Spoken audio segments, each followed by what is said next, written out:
Bueno, hoy vamos a iniciar un nuevo libro que es de la serie Novela Negra de RBA. Este es de Hans Olav Lahlum y se llama Satélites. Este libro dice que en mayo de 1969, durante la cena que organiza una vez al mes en su mansión, el magnate inmobiliario Magdaleno Schjelderup muere al probar su comida. Alguien ha echado algo en su plato y lo ha asesinado. Como el personal de servicio libraba ese día, su verdugo solo puede ser uno de los 10 comensales que lo acompañaban. Todos escondían motivos para querer acabar con él. El inspector Christian se enfrenta a un caso personal, ya que el difunto le había contactado poco antes con él para comunicarle que temía por su vida. Enfrentando a un laberinto y a una serie de anónimos amenazadores, el policía contará por fortuna con la ayuda de Patricia, una joven solitaria con un don para resolver enigmas. Un banquete y un asesinato. El culpable se sentaba a la mesa. Todos son sospechosos. Bueno, vamos a ver aquí. El autor es Hans Olav Lahlum. Rana, Noruega, 1973. Historiador, novelista y maestro nacional de ajedrez.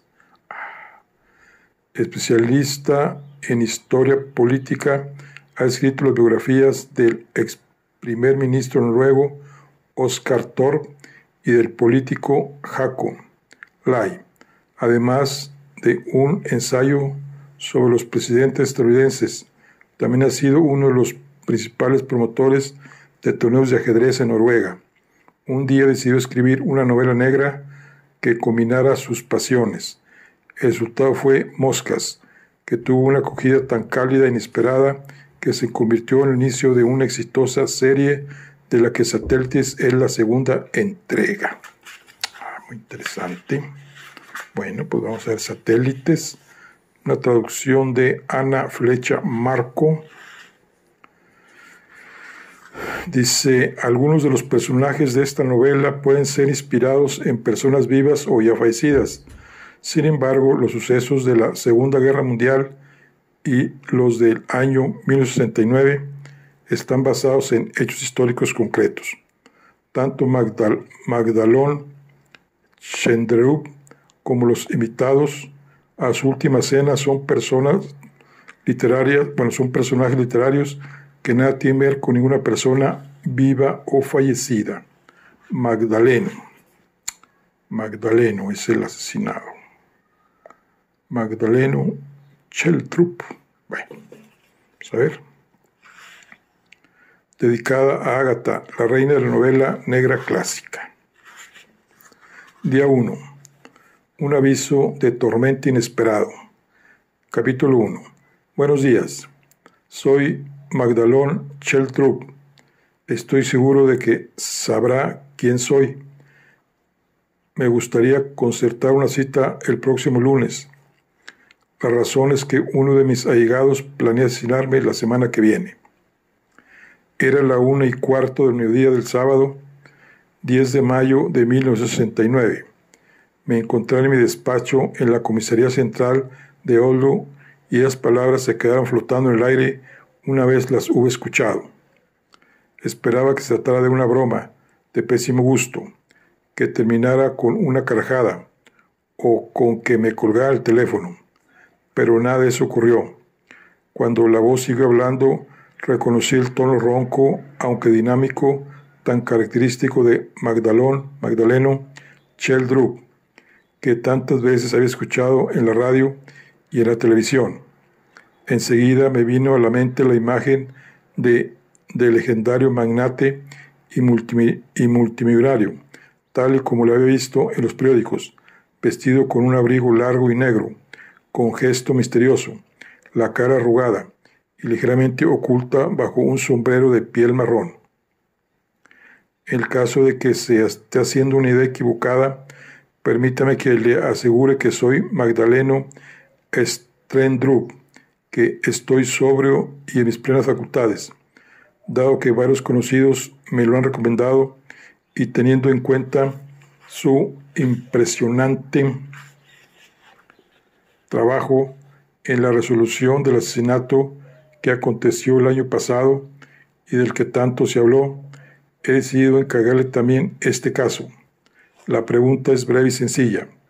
¿Puede dedicarme un tiempo el próximo lunes para que hablemos de los planes de asesinato que me acechan? Mi confusión iba en aumento. Yo, que creía que me esperaba una guardia de sábado como otra cualquiera, y ahora estaba a punto de darme cuenta de que la verdad era Magdaleno Echeltrup quien me llamaba, y que además hablaba en serio. Le respondí que por supuesto, que le daría al caso la máxima prioridad posible, y le propuse que en lugar de esperar al lunes por la mañana, nos encontráramos ese mismo día. No me sorprendió que Magdaleno Cheldrup ya hubiera tenido en cuenta esa publicidad. El caso es que hace una hora ya pensé en ir en coche a la ciudad para encontrarme con usted, pero entonces vi que, para mi gran inconveniente, esta madrugada alguien me había pinchado las ruedas. Por supuesto, le podría haber pedido prestado el suyo a mi mujer o utilizar uno de los vehículos de la empresa. Y también es cierto que me puedo permitir un taxi sin problemas. Pero este asunto de las ruedas pinchadas me ha hecho sospechar que tal vez la persona que le iba a señalar hoy sea responsable de lo ocurrido. Le pregunté si había varias personas dentro de su círculo más cercano que podrían ser sospechosas de querer acabar con su vida. Una breve y seca carcajada resonó al otro lado del teléfono. Por supuesto. De hecho, mi círculo más cercano se compone casi exclusivamente de ese tipo de personas. Por desgracia, con el tiempo se ha vuelto tremendamente difícil tener éxito y disfrutar del cariño de la gente al mismo tiempo. Cuando me planteo este dilema, siempre elijo el éxito. La novedad es que tengo buenos motivos para pensar que una de mis personas más cercanas no solo quiere acabar con mi vida, sino que tiene planes concretos para llevar a cabo su plan a lo largo de la semana que viene. La situación me resultaba cada vez más absurda, pero también más emocionante por momentos. Me escuché a mí mismo decir que, ya que había que esperar hasta el lunes, deberíamos intentar verlos lo más temprano posible. Magdaleno Cheldrup enseguida se mostró de acuerdo y propuso que lo visitara en su casa, a las afueras de Guillarsen, sobre las 9 de la mañana del lunes. Él quería realizar algunas investigaciones y evaluar la situación durante el fin de semana, pero estaba convencido de que el lunes por la mañana habría despejado sus sospechas lo suficiente para compartirlas conmigo. Aún confundido, terminé la conversación deseándole un buen fin de semana y le pedí que se mantuviera alerta para identificar posibles peligros. Me aseguró que no había peligro antes del martes por la tarde, pero añadió que, en cualquier caso, se quedaría en casa hasta mi visita el lunes por la mañana y tomaría todas las medidas necesarias para garantizar su seguridad. Por teléfono, la voz de Magdaleno Echeltrup sonaba igual que en la radio. Era una voz potente de hombre mayor, tranquila, segura y decidida. Colgué el teléfono sin protestar y apunté la cita del lunes por la mañana arriba de todo de mi lista de tareas para la semana siguiente.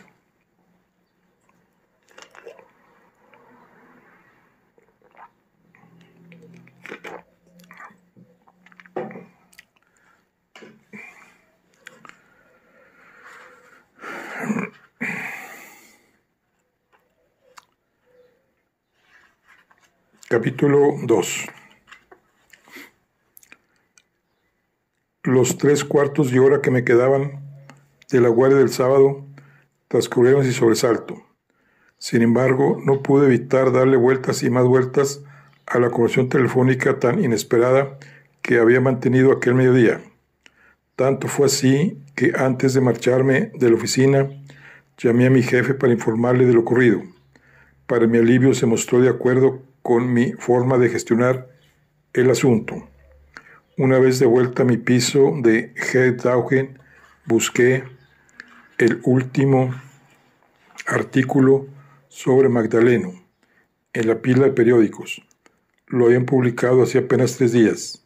Una vez más, su foto ocupaba la portada entera de la edición vespertina del Aftenposten, esta vez con el siguiente titular: El rey de Gillersässen. El artículo concluye diciendo que si el hombre más rico de Gillersässen no era ya también uno de los 10 más ricos de Noruega, poco le faltaba para hacerlo. Sus propiedades y su fortuna estaban valoradas en más de 100 millones de coronas. A escasos meses de sus 70 cumpleaños, Magdaleno, el rey del mercado inmobiliario y de las acciones, se encontraba en la cima de su carrera. Los expertos en finanzas especulaban cada vez con mayor frecuencia sobre si también sería uno de los 20 hombres más poderosos del país, aunque ya hace años que había dejado atrás su carrera como político conservador. Durante años, periódicos y revistas habían gastado cantidades ingentes de tinta en artículos sobre Magdaleno. Al principio trataban de su actividad como miembro de la resistencia y como político durante y después de la guerra. Después llegaron una serie de crónicas mucho menos benévolas, que especulaban sobre el contacto que tuvieron las empresas de su familia con las fuerzas de ocupación durante la guerra, y por qué abandonó años después una carrera política en apariencia tan prometedora. Más tarde se fueron alternando artículos sobre su creciente fortuna y su desarrollo empresarial con otros más críticos. Estos últimos versaban sobre sus métodos empresariales, la ruptura de sus 2 primeros matrimonios y los acuerdos económicos a los que llegó en ese momento. La tormenta que acechaba su vida privada pareció disminuir después de algunos artículos más sobre su tercer matrimonio. A principios de la década de 1950, con una mujer 25 años más joven. En los últimos años, para compensar, se habían publicado varios reportajes que planteaban preguntas sobre sus negocios. La competencia y algunos antiguos compañeros hacían cola para quejarse de sus métodos e incluso lo llevaron a juicio en repetidas ocasiones. No llegaron a ninguna parte. Magdaleno Kjellstrup hizo caso omiso de lo que escribían los diarios y revistas, y con la ayuda de un buen equipo de abogados consiguió que no lo condenaran ningún tribunal. Y ese resultado, y en apariencia vulnerable, magnate era el mismo que había llamado para informarme de que uno de sus allegados planeaba asesinarlo la semana siguiente. El 10 de mayo de 1969 fue uno de los poquísimos sábados en los que abandoné el despacho con el deseo de que llegara cuando antes el lunes, y con él la nueva semana de trabajo. Entonces no sospechaba la rapidez y el dramatismo con el que se desarrollarían los hechos.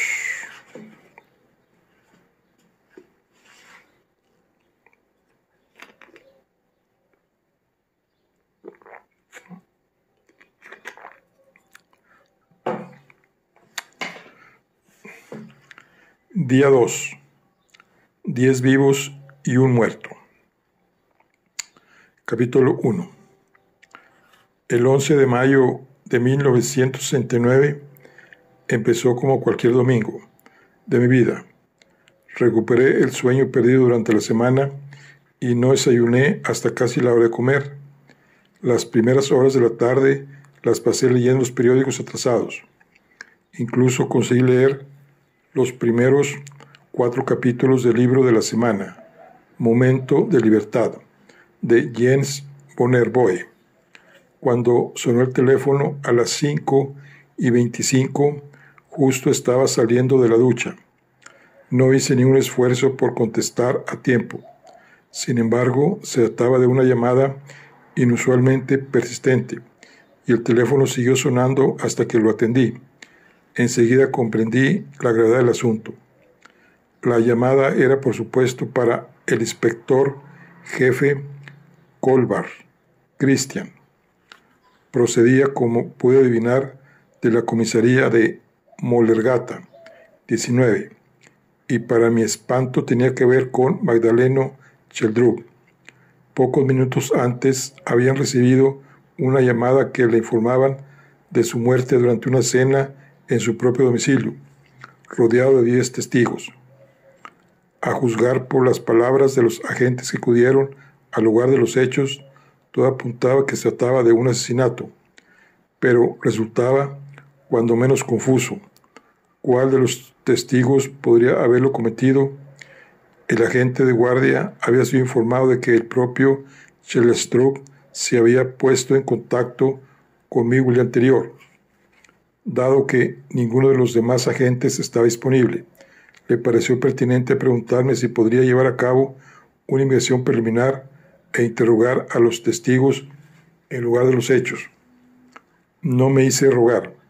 Pocos minutos más tarde me dirigía a toda velocidad hacia Gerarsen. Capítulo 2. Cuando llegué a las 6:10, no había nada dramático en la mansión de 3 pisos en la que Magdaleno Sheldrup tenía tanto su residencia como su oficina principal. Tras un breve vistazo, estimé que la finca está muy cerca de los 200 metros cuadrados. Magdaleno Sheldrup había vivido a lo grande y en un entorno seguro. La mansión estaba sobre una colina en medio de una finca vallada y a una distancia de al menos 200 metros del vecino más cercano. Si alguien quisiera colarse sin ser visto, tendría que avanzar un largo trecho por un campo abierto. Además, tendría que encontrar la manera de saltar la alta y afilada valla de madera que rodeaba toda la finca, a excepción de la puerta de entrada frente al camino. La casa parecía sacada de una novela de Agatha Christie. Más tarde me enteré de que los vecinos la conocían con el nombre de Sheldrup Hall. Además de un coche de policía, en el aparcamiento que estaba justo enfrente de la puerta había 8 vehículos más. Uno de ellos era el BMW grande, negro y flamante de Magdaleno Sheldrup. Enseguida pude constatar que me había dicho la verdad. Alguien había pinchado 3 de los neumáticos con un cuchillo o otro objeto punzante. Los demás coches eran de menor tamaño, pero todos nuevos y de buena calidad. La única excepción era un Peugeot pequeño y viejo de color azul que parecía llevar en circulación desde principios de la década de 1950. Pensé, como hipótesis de trabajo, que los invitados del difunto pertenecían a la clase más alta de la sociedad, pero que aún así había grandes diferencias en la posición económica de cada uno de ellos. La bienvenida no fue muy cálida que digamos. De camino a la entrada oí un coro poderoso y agresivo de ladridos a mis espaldas. Por instinto me di la vuelta para protegerme ante un posible ataque. Por suerte no pasó nada. Los 3 pastores alemanes que venían hacia mí estaban bien atados. Ver a los perros, sin embargo, me despertó una sensación de incomodidad y entendí que Magdaleno Sheldrup se había sentido seguro en su propia casa. La amenaza estaba en su círculo más cercano y él se la esperaba, pero todo sucedió 2 días antes de lo que había predicho. Junto a la entrada saludé a los 2 agentes que habían llegado primero y que en ese momento estaban haciendo guardia. Ambos parecían aliviados de verme, pero me aseguraron que, a pesar del asesinato, el ambiente de la casa era sorprendentemente tranquilo. Cuando, tras cruzar un pasillo y subir 2 tramos de escaleras, llegué a la alfombra roja del gran salón comedor de Magdaleno Cheldrup, enseguida entendí a qué se refería. Al principio dio la impresión de haber entrado en un museo de cera. El mobiliario y el diseño interior eran de principio de siglo. No había cuadros de ningún tipo de decoración, lo que contribuía a la sensación fría e real que transmitía la sala. Solo había una excepción, que por serlo resultaba aún más llamativa. Era en una de las paredes había un retrato muy bien hecho de Magdaleno Cheldrup de cuerpo entero. Ahora el anfitrión estaba tendido en un sofá junto a la pared de la entrada. Llevaba un traje negro y sencillo, y por lo que pude ver, no tenía heridas de ningún tipo. Tenía los ojos cerrados y los labios azules. Le tomé brevemente el pulso en el cuello y en las muñecas para constatar que lo había abandonado todo soplo de vida. Una mesa grande de caoba dispuesta para 11 comensales presidía la sala. El cordero asado con verduras descansaba en los platos de porcelana, y el vino, indudablemente excelente, estaba servido en las copas, pero ninguno de los invitados tenía intención de comer o beber. También había champaña, pero nadie lo había probado. La silla que había ocupado Magdaleno, la de mayor tamaño en un extremo de la mesa, estaba vacía. Los 10 invitados vestidos de gala volvieron a sus asientos en completo silencio. Todos me miraban, pero ninguno me dirigió la palabra. Tras un rápido recuento, constaté que había 6 mujeres y 4 hombres a la mesa. Enseguida percibí inseguridad y sorpresa en algunos de los rostros de los invitados, pero ninguno me pareció que mostraran tristeza. 12 mejillas de mujer y ni una sola lágrima. 8 de los invitados parecían tener edades muy bien distribuidas, que oscilaban entre los 30 y los 70 años. Todos tenían un aspecto serio y contenido. Los 2 que, cada uno a su manera, se distinguían del resto y atrajeron de inmediato mi atención fueron los más jóvenes. En medio de la fila de la derecha había un hombre delgado y de cabello claro, que rondaba los 30 años, y que parecía con diferencia la persona más alterada de la sala. Había pasado 1 hora desde el incidente y sin embargo aún se retorcía nervioso en el asiento y se tapaba la cara con las manos y el pulso tembloroso. Él tampoco lloraba, pero el sudor le pelaba la frente y las sienes. Enseguida percibí algo en él que me resultaba familiar, pero hasta que no se percató de que lo estaba observando y retiró las manos de la cara, no me di cuenta de que se trataba del famoso atleta Leonardo Cheldrup. Alguna vez había leído en un periódico deportivo que Leonardo Cheldrup era hijo de Magdaleno Cheldrup, pero lo había olvidado. Hace 1 año yo mismo estuve en el campeonato nacional en el estadio de Bislett y vi cómo Leonardo Cheldrup volaba hacia el oro en la carrera de media distancia, con su melena al viento. Me impresionó, por una parte, por la calma que había mostrado al dejar que lo adelantaran sus compañeros, sus competidores, para después acelerar con energía cuando la campana anunció la última vuelta, y por otra parte por la calma casi estoica que mostró al cruzar la línea de meta y recibir la ovación del público. En ese momento le comenté a la persona que estaba a mi lado que ese tal Leonardo Cheldrup debe ser una persona impasible. Por tanto, ver a ese mismo hombre ahí sentado, mirándome con ojos de cordero degollado, me causó una fuerte impresión.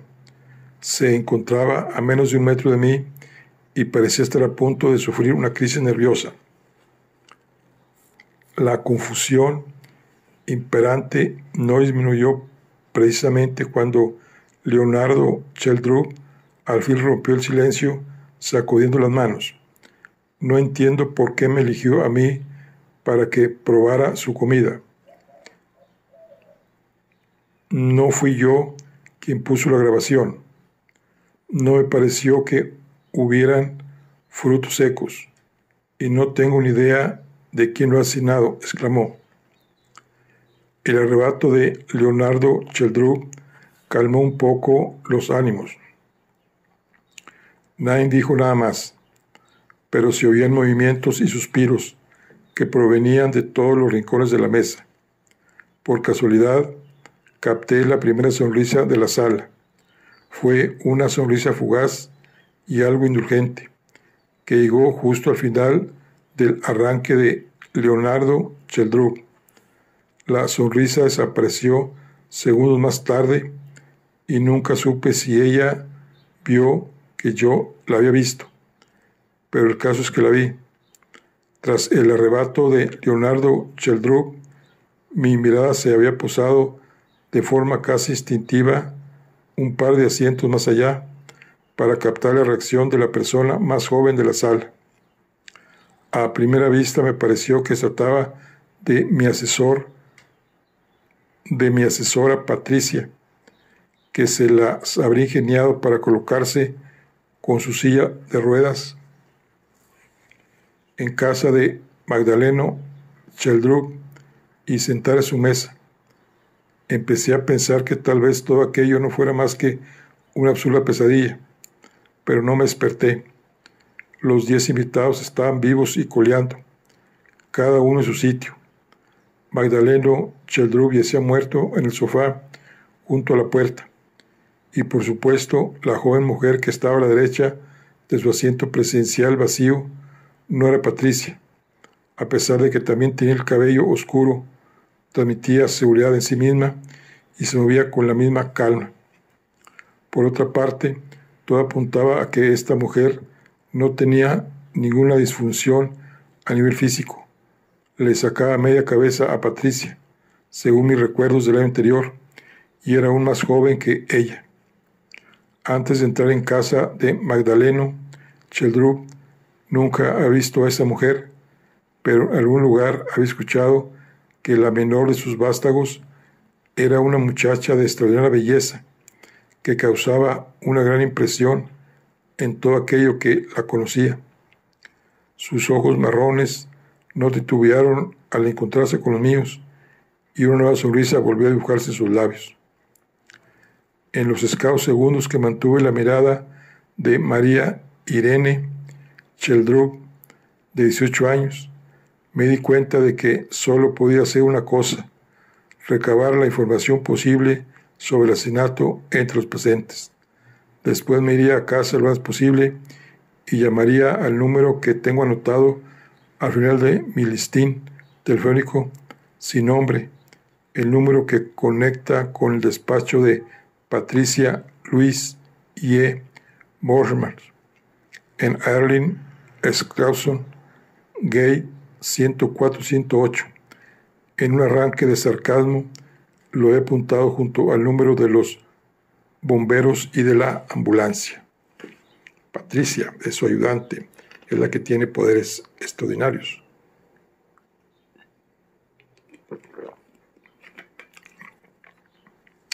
Vamos a ver, capítulo 3. A los pocos minutos de llegar al lugar de los hechos, pude establecer las circunstancias que rodearon la muerte de Magdalón.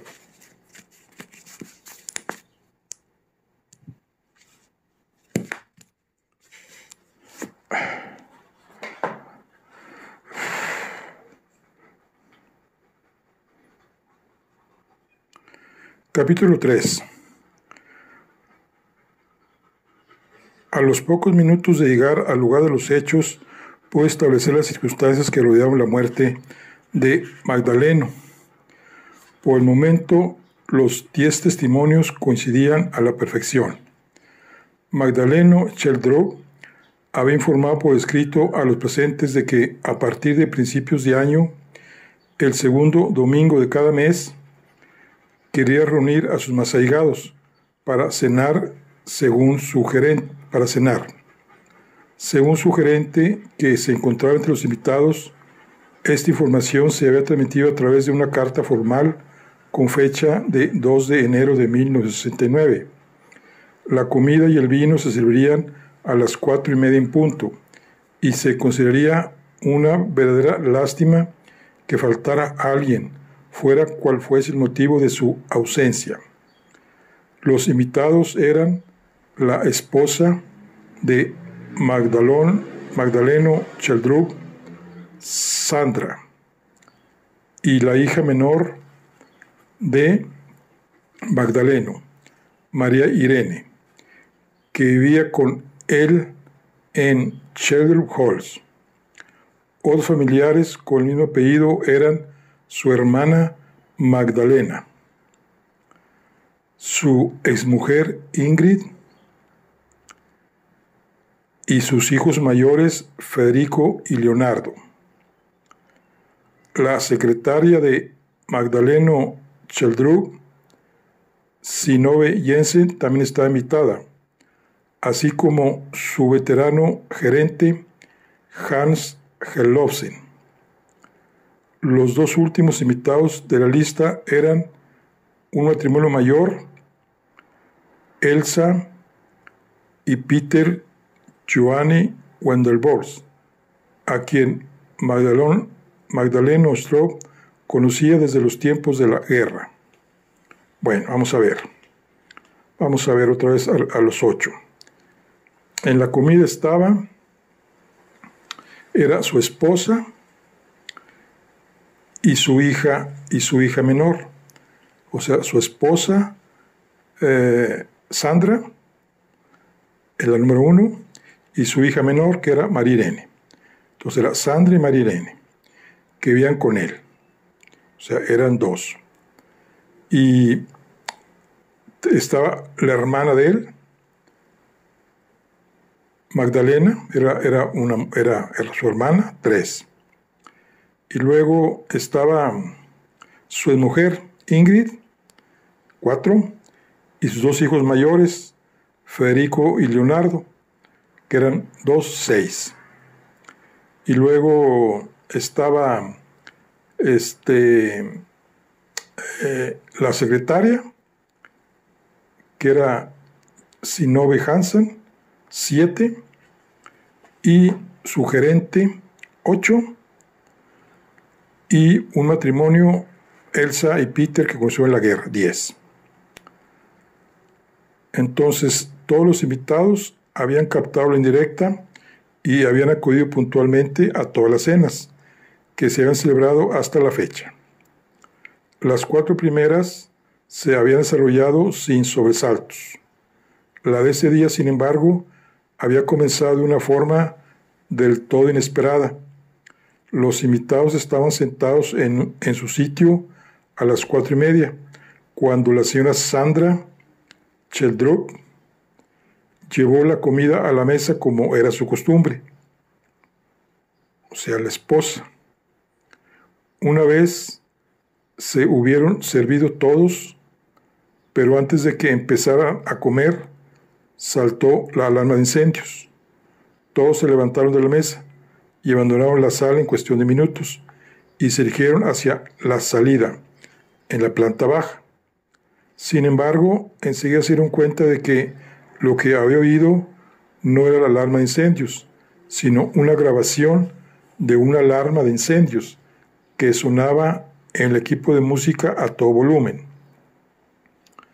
Magdaleno Sheldrow lanzó una mirada malhumorada a los presentes, pero los invitados negaron categóricamente su implicación en tan divertida e inocente broma. Su anfitrión se había mostrado más agitado y molesto de lo normal por lo sucedido, y se quedó unos minutos pensativo y en silencio. sin presentar la comida que se había servido a los comensales. Después, con tono firme y autoritario, ordenó a unos invitados, su hijo Leonardo, que probara la comida de su plato. Tengo sospechas de que mi comida puede estar envenenada.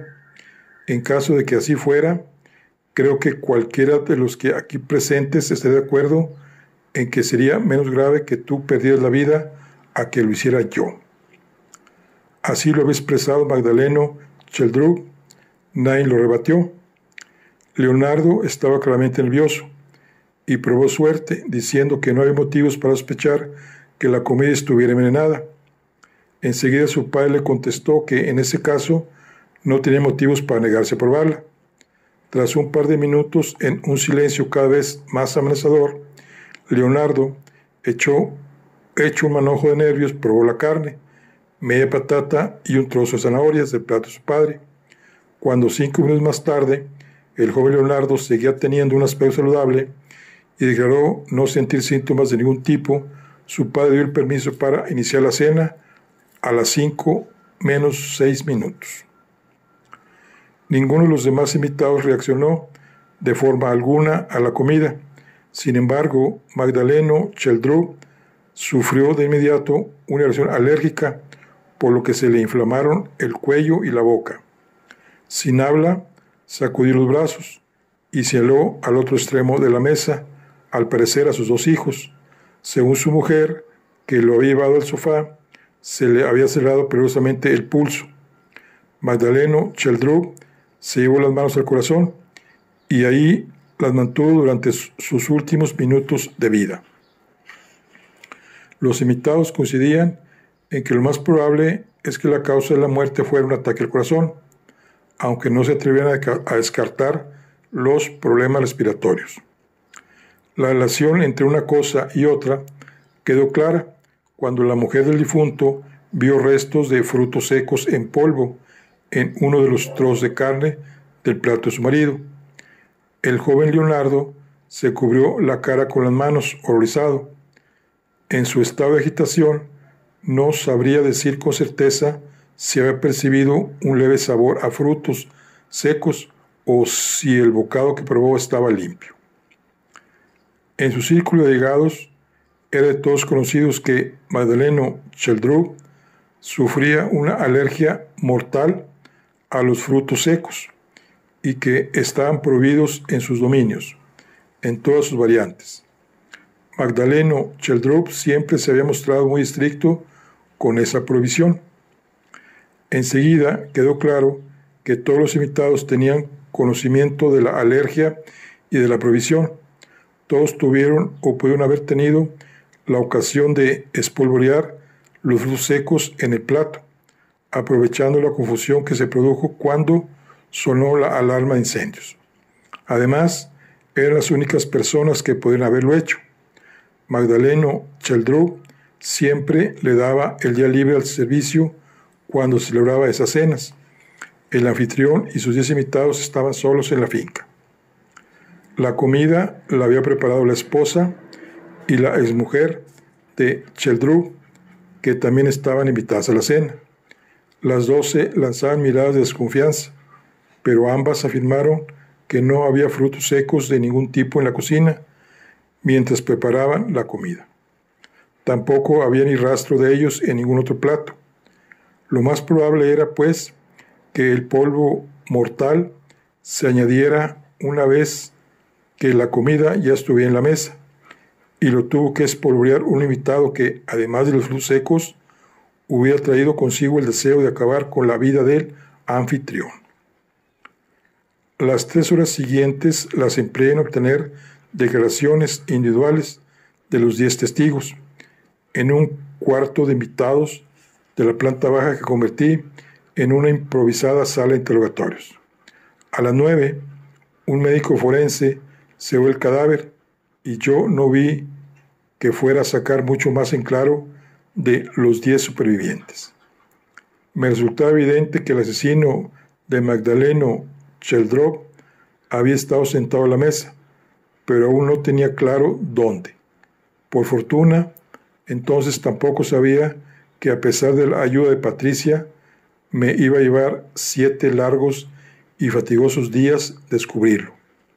Lo que tampoco sospechaba de ninguna manera aquella noche era que varios de los 10 invitados a la última cena de Magdaleno Cheldrup correrían su misma suerte a lo largo de la semana que estaba por llegar.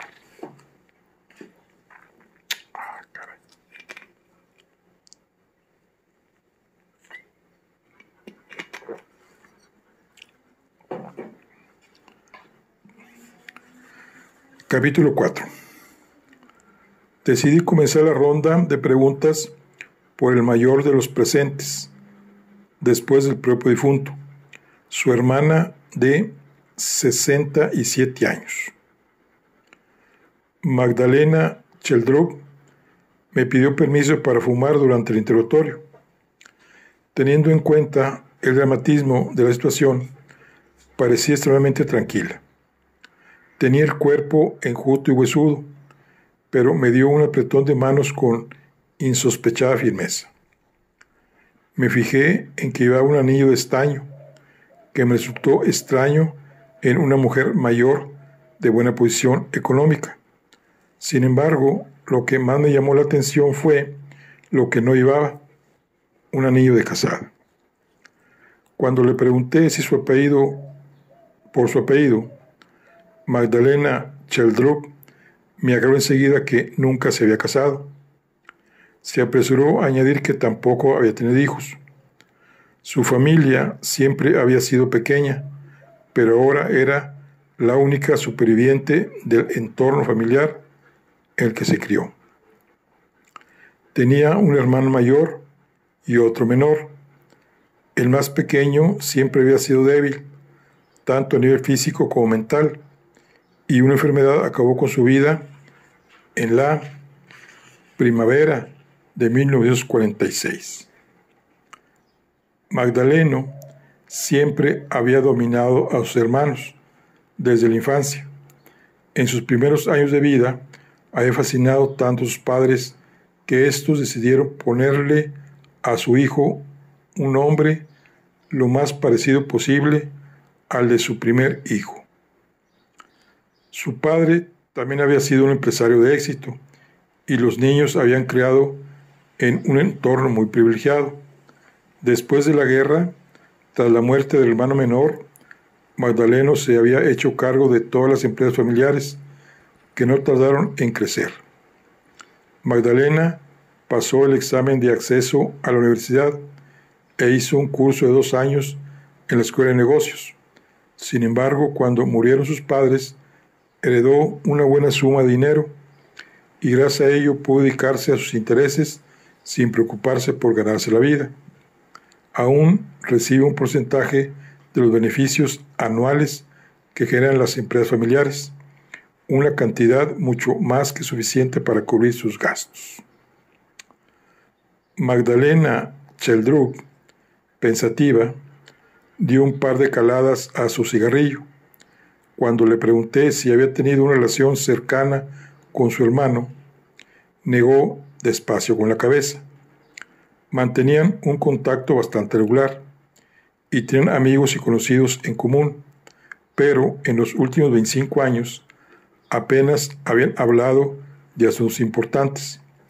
Le daba la impresión de que su hermano rara vez buscaba el consejo de otros para asuntos importantes y que la mayoría de las veces se guiaba por su propio instinto y convicción. En cualquier caso, a su hermano nunca le había pedido consejo. A su hermana nunca le había pedido consejo, ni sobre la empresa, ni sobre asuntos más personales. Sin embargo, después de toda una vida observándolo, aseguró que conocía a su hermano mejor que nadie. Si quiere entender a mi hermano, ya sea como persona o como empresario, debe saber que desde pequeño era ante todo un estratega, añadió Magdalena Cheldrup.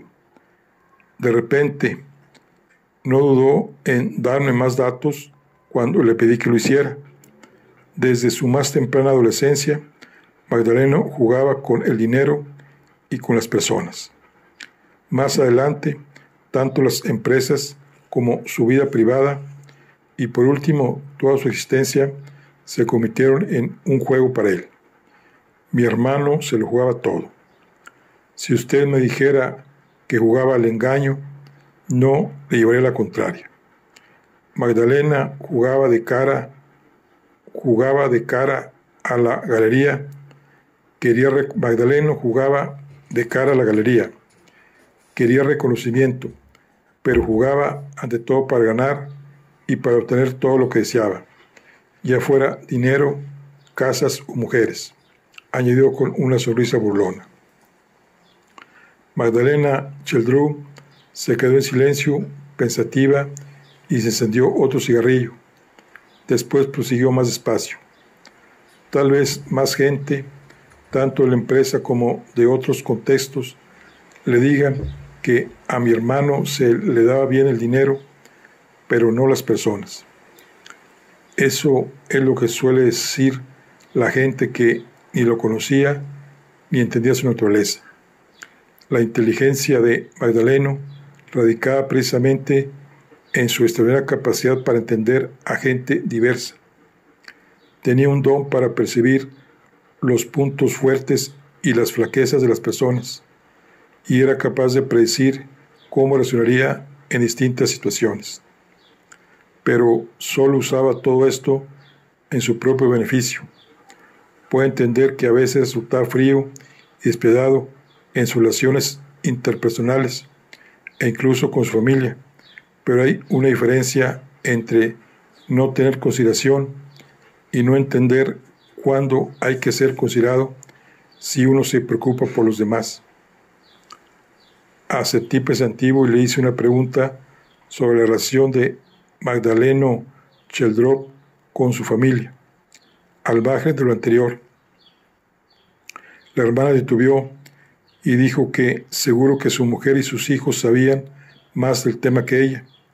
Según lo que había podido observar, diría que el tercer matrimonio de su hermano, el más largo de los tres, había sido el menos infeliz. El paso del primero al segundo y del segundo al tercero habían sido difíciles. Estaba claro que su hermano se esperaba algo más de sus hijos, pero también es cierto que sus expectativas no eran felices de cumplir. La chica parecía su favorita, pero esa preelección también podría tener que ver con que fuera la más joven y aún viviera en casa. En cuanto a la herencia, la hermana de Magdaleno Cheldrew declaró no tener mucha idea. La parte que le correspondía de los beneficios anuales de las empresas familiares la tenía asegurada de por vida, fuera quien fuera el heredero, así que no le preocupaba demasiado. Además, tenía más dinero en el banco del que podría gastar en lo que le quedaba de vida, y no tenía a quien dejárselo en herencia. No lo dijo con esas palabras, pero entendí a qué se refería. Por su parte, no existía ninguna motivación económica relacionada con la muerte de su hermano. Tenía sentido, y parecía tan relajada al decirlo que estuve a punto de tacharla de la lista de sospechosos. Por otra parte, anoté con interés que vivía tan solo a un par de kilómetros de ahí y que había estado sola en casa tanto el viernes como el sábado. La hermana del difunto Magdaleno Cheldrew lo conocía desde hacía más tiempo que ninguno de los demás invitados a la mesa, y había tenido ocasión de pincharle las ruedas del coche y de haberle espolvoreado frutos secos en la comida.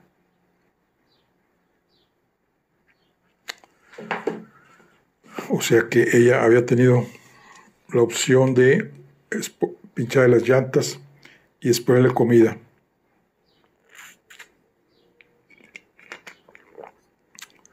Muy bien. Capítulo 5. De la hermana del fallecido pasé a su viuda, tras constatar que se encontraba en condiciones de ser interrogada. Seguía sin haber una sola lágrima en sus mejillas.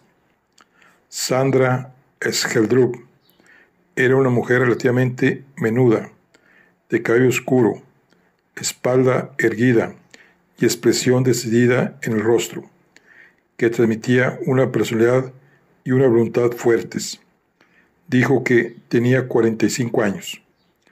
En cuanto a sus orígenes, me comentó que se había criado en una granja de un pueblo de las afueras de Trondheim y que después de los estudios de estenografía había conocido a su marido cuando trabajó de secretaria para él hacía casi 20 años. A pesar de la diferencia de edad, el suyo había sido un matrimonio feliz y la muerte de su esposo la había pillado por sorpresa. Declaró no tener conocimiento de la llamada de su marido a la policía el día anterior, ni de que alguien le hubiera pinchado los neumáticos del coche. Sin embargo, en los últimos tiempos había notado que a su marido le preocupaba algo. Parecía más atento y por las noches comprobaba meticulosamente que todas las puertas estuvieran cerradas con llave.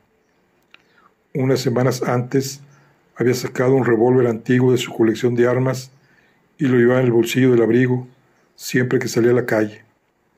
En casa a menudo lo dejaba en el escritorio y de madrugada y por las mañanas lo había visto en la mesita de noche. Pero Magdaleno nunca le dijo qué era lo que lo preocupaba. Era un hombre de la vieja escuela, de los que prefieren no compartir sus preocupaciones con su esposa y sus hijos. Ella se había tomado lo de la pistola como un síntoma de que su marido se estaba haciendo mayor y tenía miedo. Pero después del asesinato, como es natural, veía las cosas de otra manera. El otoño del año anterior, él, que hasta entonces nunca había mostrado ningún tipo de interés en los animales, había decidido comprar 3 perros para que hicieran guardia en el jardín. En cuanto a la herencia, Sandra Scheldrup no sabía mucho más que lo que decían los periódicos, que se creía que el dinero, las acciones y las propiedades de su marido ascendían a una cantidad superior a los 100 millones de coronas. Podría buscar el nombre del despacho de abogados que ayudaba a su esposo con asuntos jurídicos, pero afirmó no tener información sobre el contenido del testamento. Su marido se había casado en régimen de separación de bienes con sus 3 esposas. Cuando en un par de ocasiones había salido el tema a colación, él le había prometido a su última mujer que no tendría de qué preocuparse en toda su vida y que le dejaría al menos 2 millones a su muerte. Los negocios eran la parte más importante de la vida de Magdaleno Scheldrup. Desde el principio de su matrimonio, él le había dicho que no se preocupara por esos temas, y ella se lo había tomado al pie de la letra. Sandra Scheldrup añadió que su hija seguramente supiera más de esa cuestión que ella, pero que si no, a quien había que consultar era el gerente.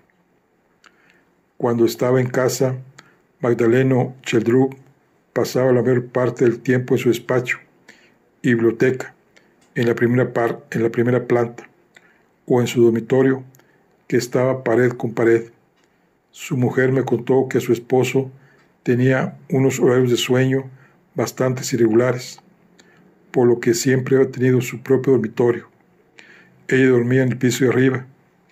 Él entraba y salía cuando quería, como había hecho desde que se conocieron, me aseguró con una sonrisita. Por ahora, nada parecía demasiado dramático. La descripción de su esposa reforzó tanto la imagen de Magdalena Scheldrup como un hombre muy voluntarioso, como la idea de que en los últimos meses había estado preocupado por una posible amenaza a su propia vida. Cuando le pregunté si se imaginaba que alguno de los presentes pudiera haber asesinado a su marido, Su tono se volvió más brusco. Bueno, es evidente, fue su lacónica respuesta. Pero le puedo jurar que no hemos sido ni mi hija ni yo. Del resto, no me atrevo a descartar a nadie. Se apresuró a añadir en un tono más apasionado. Cuando le pregunté si tampoco descartaría a los hijos de su marido como posibles asesinos, me respondió lo siguiente: a ellos menos que a nadie. En ese momento se dibujó un gesto en su rostro que reforzó mis sospechas de que las relaciones entre los allegados del difunto no eran precisamente excelentes. Tenía muchas ganas de escuchar lo que sus hijos tuvieran que decirme antes de tanto de ella como del asesinato.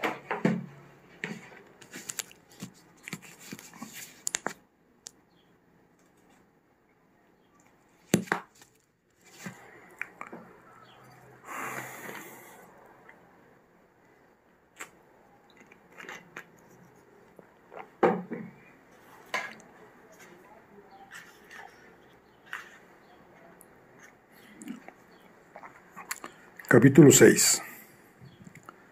Desde el primer momento, Federico Straub mostró poco parecido, tanto físico como mental, con su difunto padre. Tenía 38 años, era moreno, de mayor estatura que la media y de físico atractivo y semblante agradable. Los kilos de más en la cintura y el rubor en el rostro me hicieron sospechar que Sheldon Jr. suele disfrutar de reuniones más animadas que esta. Nuestra conversación no desmintió mi teoría.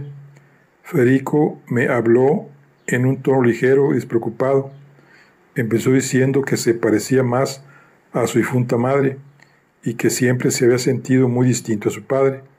Su relación con él durante los últimos años había sido correcta en general, pero en consecuencia esporádica y poco afectuosa por ambas partes.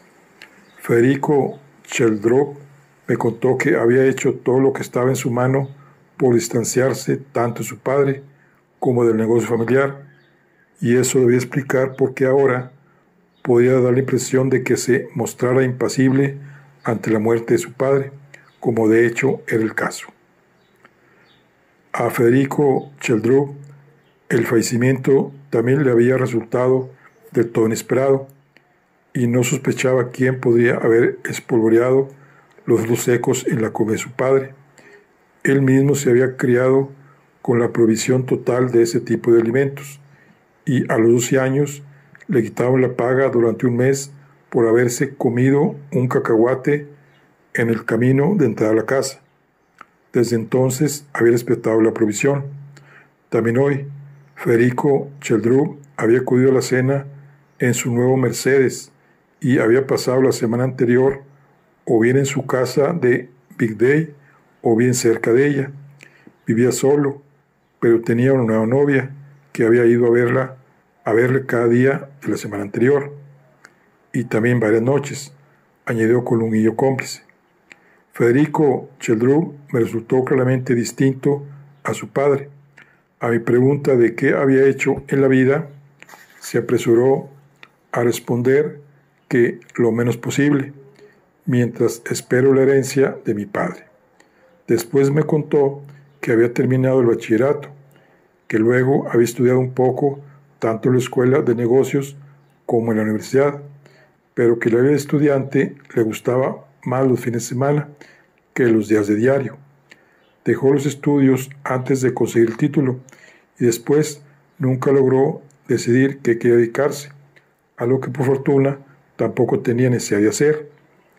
Mientras esperaba una herencia mayor de su padre, había vivido bien con la de su madre, más modesta, y los escasos ingresos de diversos trabajos temporales. Federico Sheldrop apuntó, bromeando, que desde joven siente pasión por los coches rápidos y las mujeres hermosas. También en broma añadió que si una mujer hermosa le preguntaba por su signo del zodiaco, él siempre respondía que el dinero, y después intentaba demostrárselo.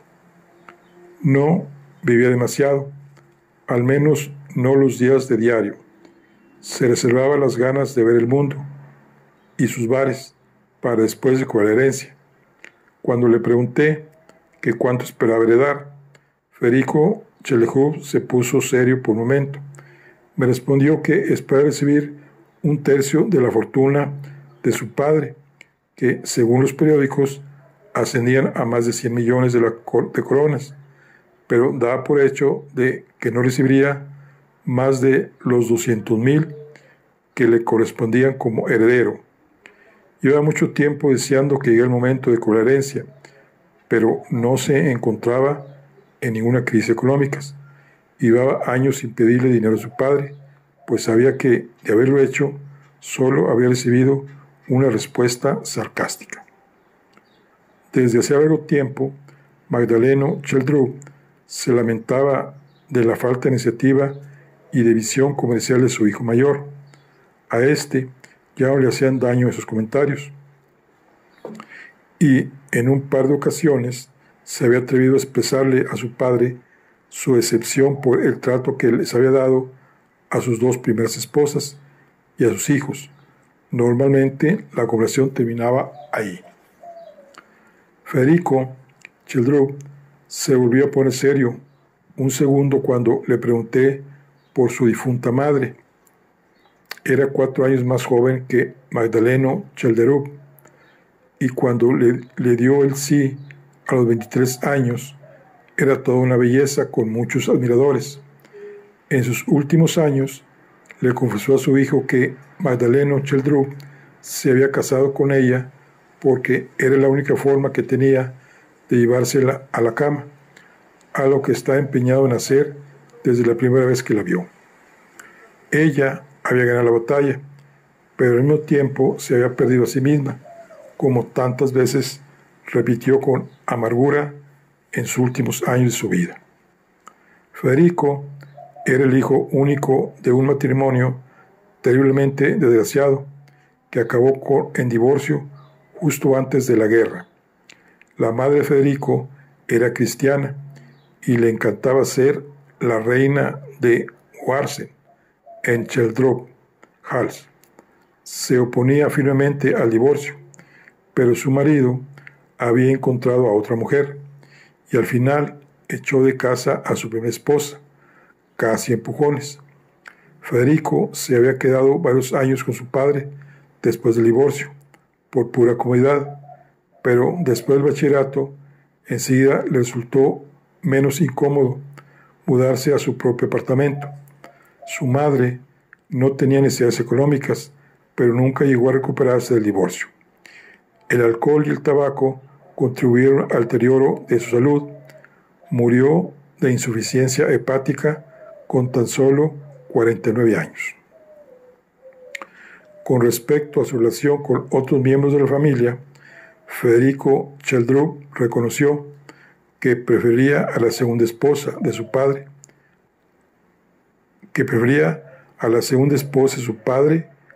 a la tercera, pero que no había tenido mucho contacto con ninguna de las dos. A quien más estima tenía era a su hermano, por parte de padre, 11 años menor. Había cultivado una relación más cercana a partir de la adolescencia del pequeño, cuando él también se convirtió en hijo de padres divorciados. Aún así, el contacto que mantenía eran bastante esporádicos. Además, eran muy diferentes, y cuando su hermano se hizo mayor, fue lo suficientemente razonable para darse cuenta de que yo no era un buen modelo a seguir. La relación con la hermana, a la que sacaba 20 años, siempre había sido distante. Sin embargo, Federico Cheldrub reconoció que para su edad daba la impresión de tratarse de una joven extraordinariamente centrada y emprendedora. En ese momento, el rostro de Federico Cheldrub, normalmente socarrón, se revistió de un gesto serio. Cuando abandonó la sala, me quedé sentado pensando, si lo que había visto en sus ojos sería un destello de respeto o tal vez de miedo. Bueno, aquí concluimos la charla del día de hoy. Nos vemos en la siguiente. Hasta luego.